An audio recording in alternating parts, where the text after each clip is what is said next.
Assalamualaikum warahmatullahi wabarakatuh.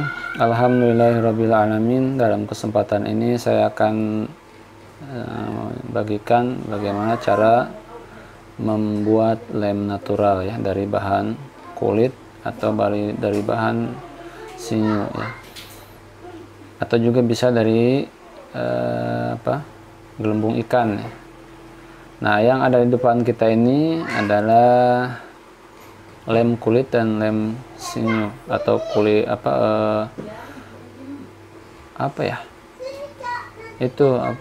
kaki sapi ya, dari kaki sapi. Nah, yang ini adalah bahan kaki sapi atau bahan tendon ya, urat yang biasa dibuat sinyu. Sedangkan yang sebelah sini ini adalah bahannya kulit ya, kulit sapi. Nah, dalam kesempatan ini saya akan sampaikan cara membuat yang ini ya, cara membuat lem dengan pengeringan seperti ini. Nah, dari kedua lem ini yang paling mudah untuk dibuat adalah ini ya, pengeringannya cepat dan juga lebih praktis ya. Kemudian ada kelebihannya untuk yang ini itu mudah larut ya ketika kita mau memakai, beda dengan yang besar-besar seperti ini, tebal-tebal. Ini pasti ngerebusnya harus lama dan harus diaduk-aduk ya, karena ini nggak langsung larut.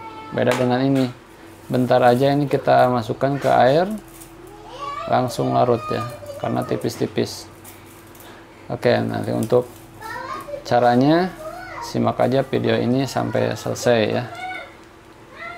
Mudah-mudahan video yang saya sampaikan ini bisa bermanfaat buat teman-teman sekalian. Selamat menyaksikan.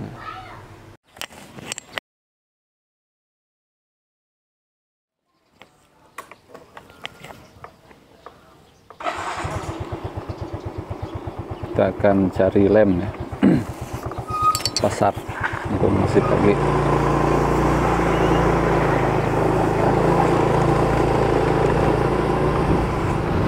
Dari Bandung ke pasar Parai, lumayan jauh juga.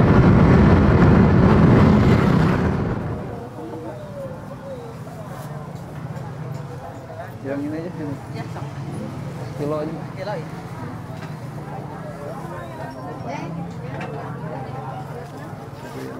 Terus.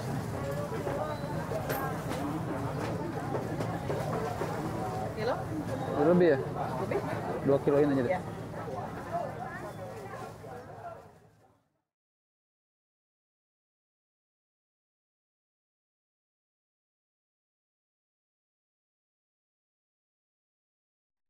Bismillahirrahmanirrahim. Assalamualaikum warahmatullahi wabarakatuh. Alhamdulillah, dalam kesempatan ini saya akan menyampaikan cara membuat lem dari bahan kulit, karena ada beberapa teman yang minta juga untuk dibuatkan tutorial cara membuat lem ini. Sebenarnya dalam proses pembuatan lem ini sangat mudah ya, kalau kita sudah tahu cara-caranya, dan ini akan saya sampaikan insya Allah cara-caranya yang paling mudah ya. Yang pertama yang harus kita siapkan adalah alat-alatnya dulu. Seperti biasa, pisau buat ngiris, kemudian ini bantalannya, dan juga yang paling penting ini adalah ini slow cookernya.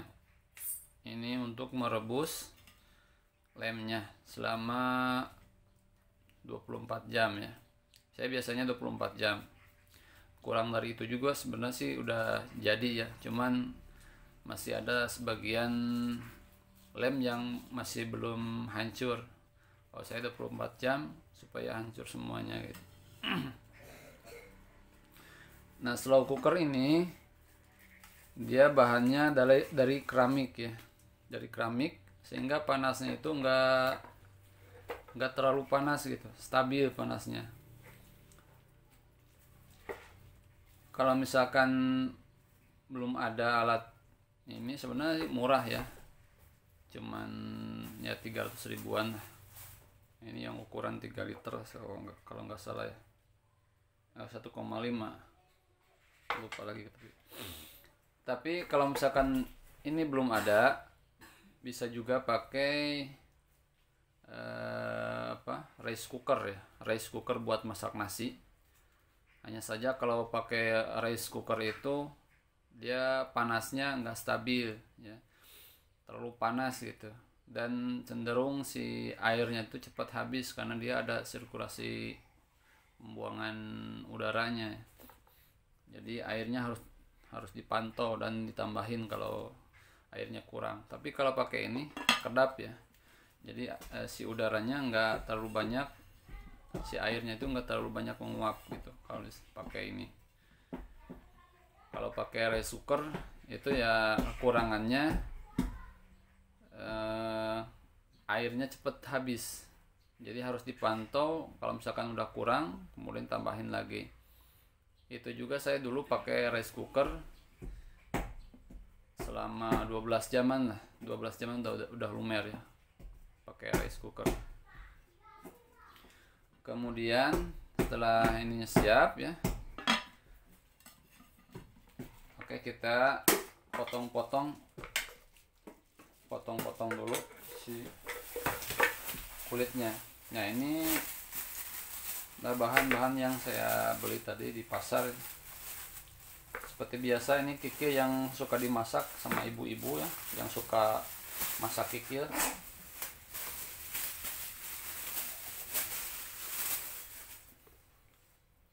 Nah, untuk memilih kikil itu sendiri ya, yang harus diperhatikan itu cari, kan di pasar itu banyak jenis kikil, ada yang tipis, ada yang tebal ya, ada yang empuk, ada yang keras. Warnanya itu ada yang putih gitu, bersih, ada yang juga gelap seperti ini. Nah, kalau saya pilihnya yang pertama, cari yang misalkan ininya tebal. Biasanya yang bahan kepala, dari kulit kepala dia tebal sininya. Kalau yang tebal, kita pijit sini, ini keras ya. Keras itu artinya gelatinnya di dalam itu masih belum keluar karena perebusan ya. Kalau misalkan kalau kita pencet itu udah empuk, nah itu lemnya udah banyak keluar dalam proses perebusan si pedagang tersebut. Nah, makanya kita cari itu yang keras-keras. Ketika kita pegang itu si kulitnya itu masih keras gitu. Kalau masih keras berarti bahan lemnya atau gelatinnya masih banyak ya, belum terbuang. Nah, kalau dari segi warna, nah kita juga perhatikan juga warnanya. Ada memang warna di pasaran itu yang sampai ke putih gitu kulitnya, nggak tahu sih pakai apa itu bisa jadi putih begitu. Tapi intinya pilihnya yang keras, karena intinya supaya bahan lemnya atau gelatinnya yang di dalam kulit itu masih banyak gitu. Kalau yang udah empuk dia udah habis itunya, udah kebuang, sebagiannya udah kebuang gitu. Nah, itu yang pertama untuk memilihnya. Kemudian yang kedua, kita cari yang sedikit lemaknya. Kita buka di sininya, nah seperti ini. Karena biasa yang jual itu masih ada di sininya tebal-tebal gitu, udah kulit-kulitnya. Bisa aja sih, cuma kita bersihkan sendiri, cuman kan tetap aja di kilo gitu. Tapi amannya ya baiknya dipilih dari awal yang bagus. Nah, setelah ini udah kita dapatkan kulitnya yang keras ya, masih kaku seperti ini nih. Ini kita potongnya kecil-kecil ya supaya cepat lumer. Dan jangan lupa untuk lemaknya, seperti kotoran-kotoran yang seperti ini, itu dibersihkan dulu. bersihkan dulu. Kadang masih ada lemak gitu, nah lemaknya itu dibuang. Nah seperti ini.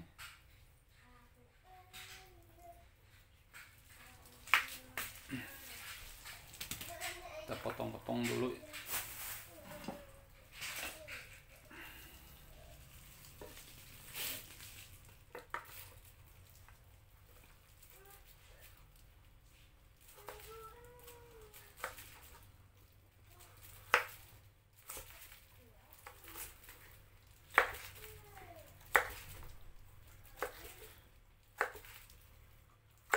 Kalau yang bagus ini pas dipotong itu dia masih awet ya.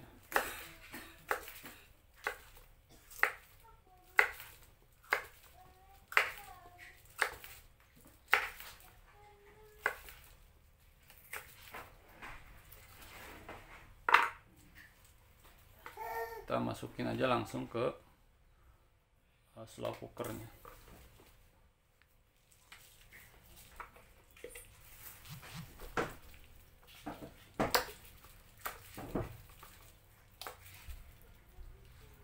Dibersihin nanti lemnya tuh jadi kotor dia, karena ini ada yang putih-putih ini. Kalau bersih nanti bening, si lemnya tuh bening.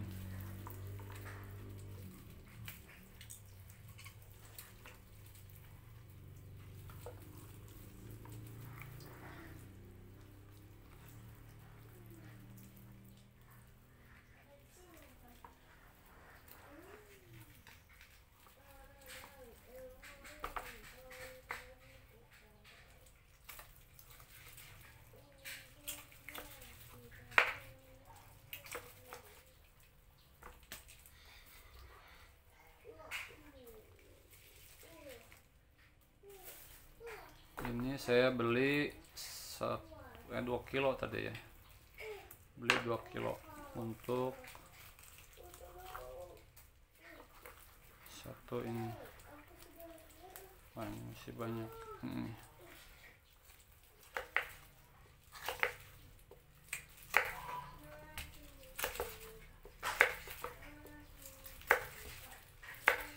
Lebih kecil lebih.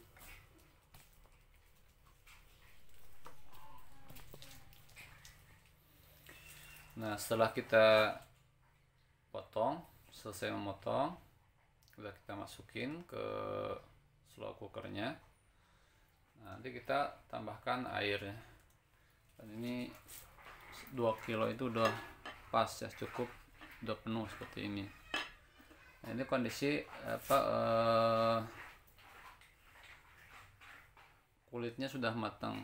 Kalau misalkan pakai kulit mentah, kalau kulit mentah jangan sampai penuh seperti ini, paling sisakan sepertiganya aja, karena kalau kulit mentah nanti pas direbus itu dia ngembang naik ya, ngembang. Kalau ini kan udah posisinya udah matang, istilahnya udah ngembang, udah direbus, jadi saya isi full aja ininya. Cara ngisi airnya,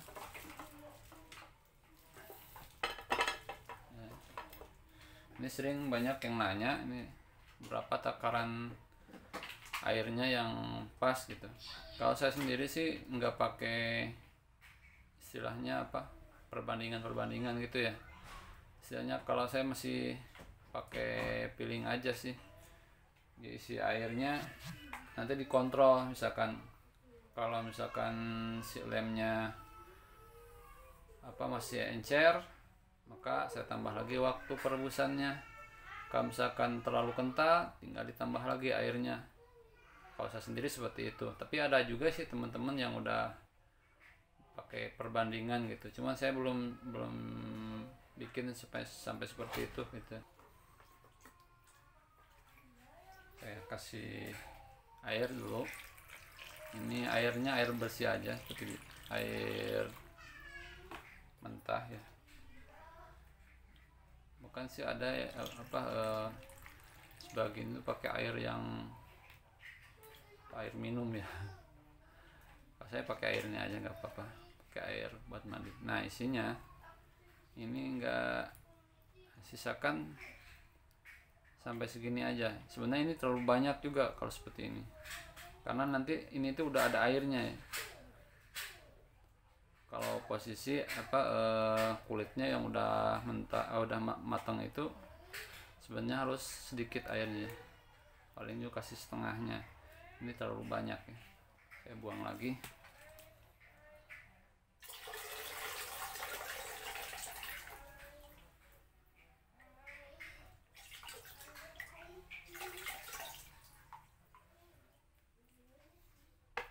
Nah segini aja nih, saya kasih segini, karena nanti kalau udah panas dia akan lumer dan turun ya. Tapi kalau kita kasih penuh airnya, nanti lemnya pasti akan encer, dan itu akan lama gitu untuk menjadi kentalnya, dan susah untuk pengeringan nanti kalau terlalu encer. Jadi itu kuncinya untuk air ya, campuran air. Kita pantau saja ininya, misalkan kalau di perjalanannya, misalkan dalam perebusan itu kita kocek-kocek lah, kita lihat lemnya udah kental tapi misalkan bagian-bagian ininya masih belum lumer semua, nah itu kita tambahkan lagi air ya. Tapi misalkan kalau dalam proses perebusannya udah lumer nih, udah lumer semuanya, kemudian si lemnya itu encer, nah itu kita kasih waktu lagi, kemudian si bagian ininya kita buka sedikit, nah giniin supaya uapnya keluar. Itu untuk mengentalkan lem ya, kalau misalkan terlalu encer. Tapi kalau terlalu kental, kita tinggal tambahkan aja. Kalau terlalu kental, kita tambahkan lagi air, gampang ya. Nah setelah ini kita colokan ya.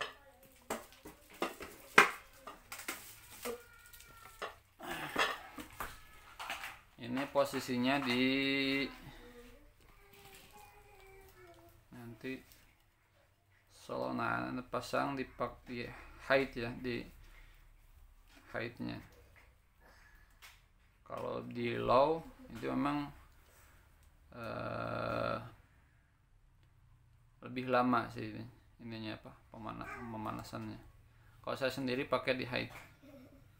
Ada juga teman saya juga ada yang pakai di low, nggak masalah sebenarnya. Tapi kalau mau cepat pakai aja yang di high-nya di sini. Nah itu kita colokkan ke listrik. Kalau saya ini kan pagi nih, nyolokin jam 7-an. Nanti saya cek lagi pagi besok ya, besok pagi, atau misalkan malam.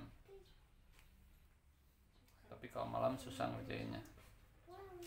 Nah ini udah posisinya, kita ke hide aja, kita simpan aja gitu. Nah seperti itu ya. Ini untuk tahapan perebusannya. Nanti kita cek aja dalam perjalanannya perebusannya ya.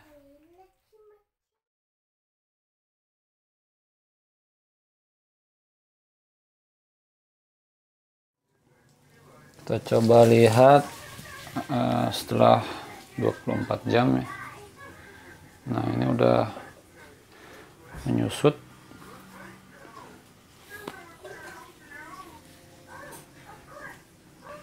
Nah ini udah lumer semua ya.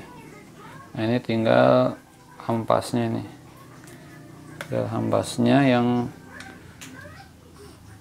besar-besar ini hampas. Nah yang gelatinnya udah lumer semua kayaknya nih.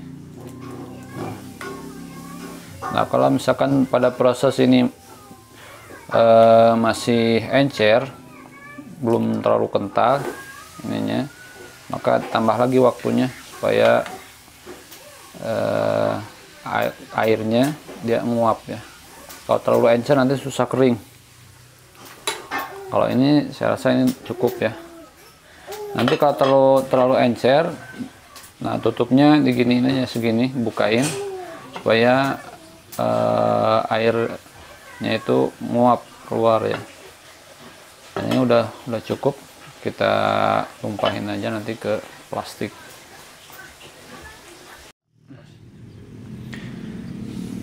Nah, untuk tahap selanjutnya setelah lem ini udah matang, udah lumer semuanya, kita akan saring.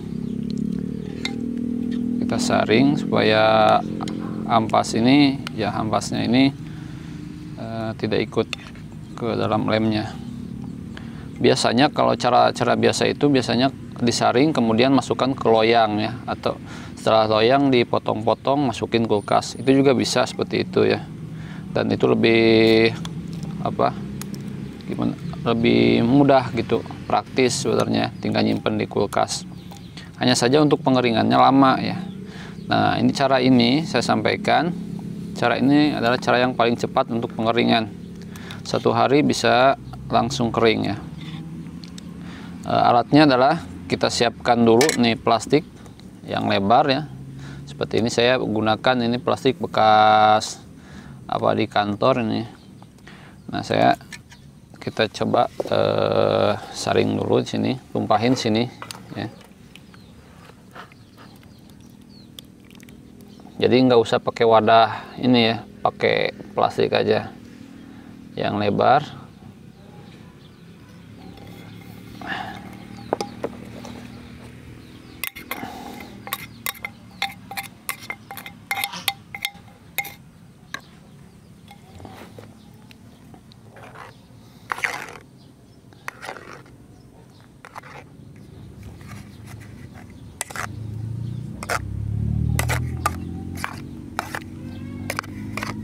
Nah, ini bagian ampasnya ini, kalau misalkan dirasa masih tebal-tebal ya, si kulitnya ini masih tebal, itu bisa kita tambah lagi air, kemudian kita rebus lagi. Tapi misalkan kalau sudah seperti ini udah habis semua ya, tinggal ini ampasnya, jadi yang keluar ini gelatinnya udah keluar semua. Walaupun sebenarnya yang ini juga masih bisa digunakan lem ya, hanya saja memang kalau buat busur tidak rekomendasi ya. Kalau misalkan buat ngelem kayu atau apalah, ini bisa tinggal blender, ini di blender kasih air sedikit, dikeringkan, bisa jadi lem. Misalkan di rumah buat ngelem kertas atau kayu-kayuan gitu ya, itu bisa digunakan. Tinggal di blender aja, setelah di blender nanti dikeringkan. Tapi kalau membuat busur, karena ini banyak ampasnya, jadi tidak direkomendasikan untuk dipakai lagi. Jadi yang direkomendasikan hanya yang airnya yang bawah aja.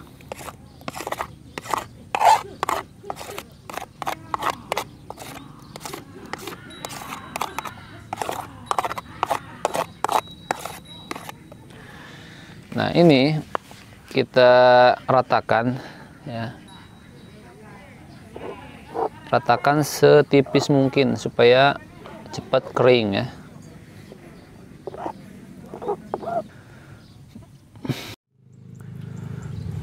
Setelah lemnya dihamparkan di plastik, nanti simpannya posisinya seperti ini. Nah, diberdirikan supaya nanti angin itu dia tertiup angin dan cepat kering ya. Kemudian jangan terkena oleh sinar matahari langsung atau dijemur, nggak boleh dijemur ya. Kalau dijemur nanti lemnya lumer lagi.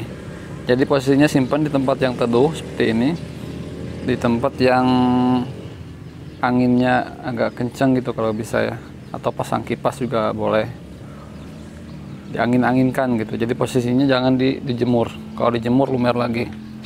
Nah, setelah ini kita tunggu sampai nanti sore. Nah, kecuali misalkan nanti kalau udah ada kering, nah baru dijemur pun nggak masalah ya. Tapi kalau misalkan posisi masih basah, jangan di jemur ya langsung ke sinar matahari, soalnya nanti tidak akan kering-kering, malah lumer ya. Nah, oke.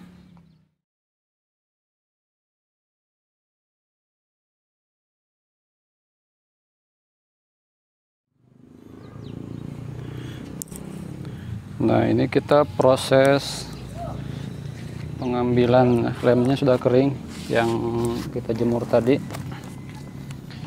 Kita lihat saja di sini. Mana ya? Nah, kita copotin.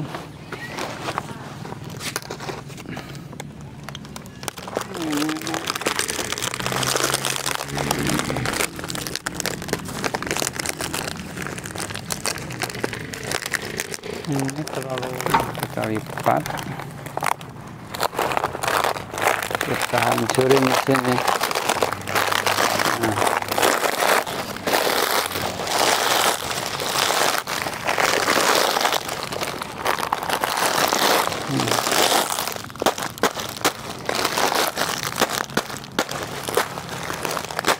dia jadi serbuk. Nah, ini lemnya sudah jadi.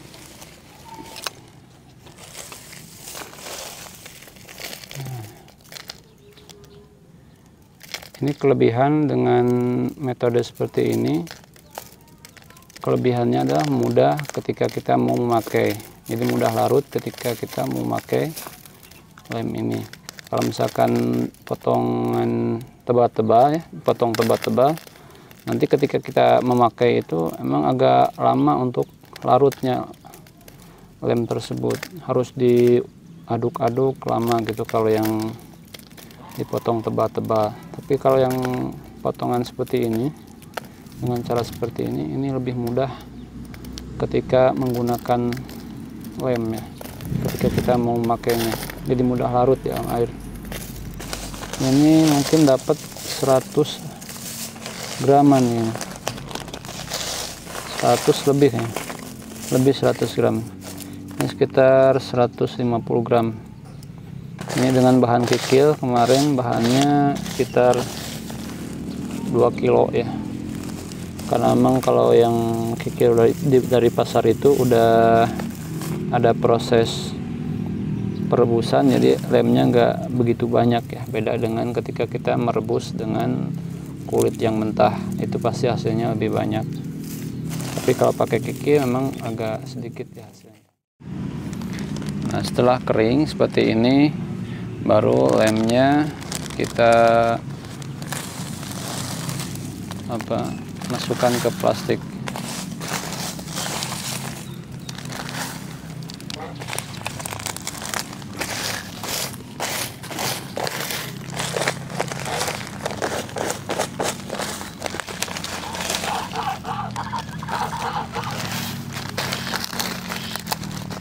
Ini sudah, ini dapat segini ya hasilnya.